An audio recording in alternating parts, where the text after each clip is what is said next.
place has a unique trademark that makes it special and memorable.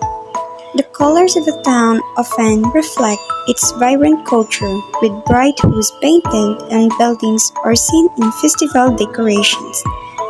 Iconic monuments stand as proud symbols of history and identity, while the streets lined with lush grass and trees create a refreshing atmosphere. Local foods sold at bustling markets or enjoyed during picnics captures the flavor of the community's traditions, whether traveling by train or walking through scenic paths.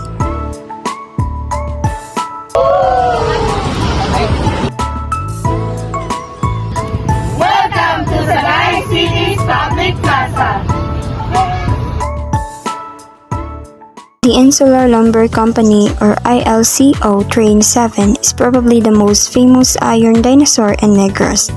It is known as the legendary Siete because of stories surrounding it and its significance to the lives of those it once served. The history of Siete crosses paths with the lumber and sugar industries, two industries which fueled the economy of Negros and also caused tragedies and crises. The Insular Lumber Company, considered the world's largest hardwood mill, established their sawmill in Barangay Fabrica around 1907. The company built a railway line from the mountain down to Fabrica where steam locomotives were used to transport the logs.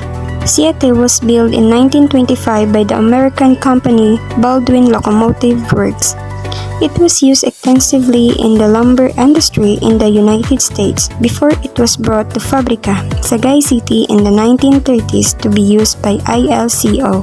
I hear the stories that it was Siete which careened down a mountainside on September 2, 1954, killing 84 workers. It was considered one of the worst train accidents in Philippine history. Most environmentalists consider ILCO as the reason why Negros lost most of its forest. When there's no more timber to cut from the forest of Sagay, ILCO vacated the area in 1976 and transferred to Hinubaan, the southwest town of Negros Occidental.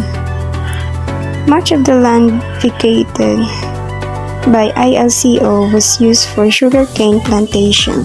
The Lupis Sugarcane Corporation, which has a mill near the ILCO sawmill in Fabrica, connected the railway system to the ILCO live in order to serve the sugarcane fields from the land vacated by ILCO.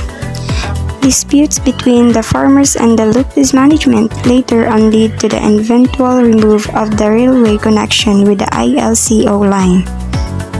After decades of service in the lumber and sugar industries, Siete suffered the same fate as most iron dinosaurs.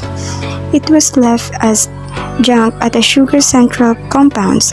However, Siete was rescued from a sad fate by Edgar and Sonia Sarosa, who purchased the steam locomotive and donated it to the city government of Sagay in 1997. Siete is currently on display at the Sagay Public Plaza, attracting tourists who are curious about this legendary steam locomotive and Sagayans who consider Siete a significant part of their history.